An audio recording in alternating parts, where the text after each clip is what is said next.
In two different cities, two lawyers who once represented Donald Trump have now turned on him in court. In New York City, it's Michael Cohen, the former fixer, who once said he'd take a bullet for Donald Trump.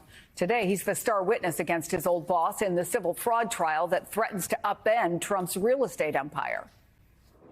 This is not about Donald Trump versus Michael Cohen or Michael Cohen versus Donald Trump. This is about accountability, plain and simple, and we leave it up to Judge Engoron in order to make all the determinations on that.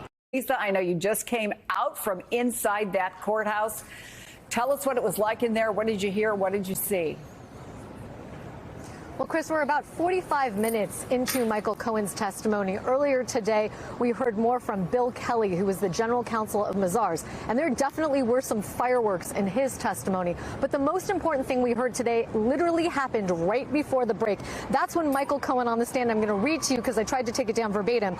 I was asked by Mr. Trump to increase the total assets based on a number that he arbitrarily elected. And my responsibility, along with Alan Weisselberg predominantly, was to reverse engineer those asset classes, increase those assets in order to achieve the number that Mr. Trump asked us to. That's Michael Cohen on the stand essentially saying Trump had a number in mind for his total net worth, and it was his job, along with Alan Weisselberg, then to work backward from there to create a statement of financial condition that could support that total overall number that Trump had in his head and derived from God knows where. That's when we broke for lunch, and when we come back, Cohen will return to the stand to talk about those statements of financial condition and his role within them, a role that Alan Weisselberg denied that Cohen had.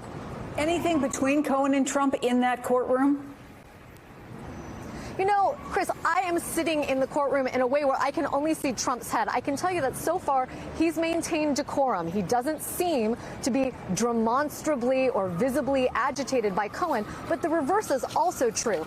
Cohen is testifying as if Trump is not there. He's speaking slowly, methodically, as if he knows that his audience isn't just Judge Arthur Engoron, who is the ultimate decision maker here, but people like me and the rest of the media assembled to see what he has to say. He's being plain spoken, loud, clear, and slow, and he is focused on delivering that testimony without regard to who's sitting on the other side of the room from him.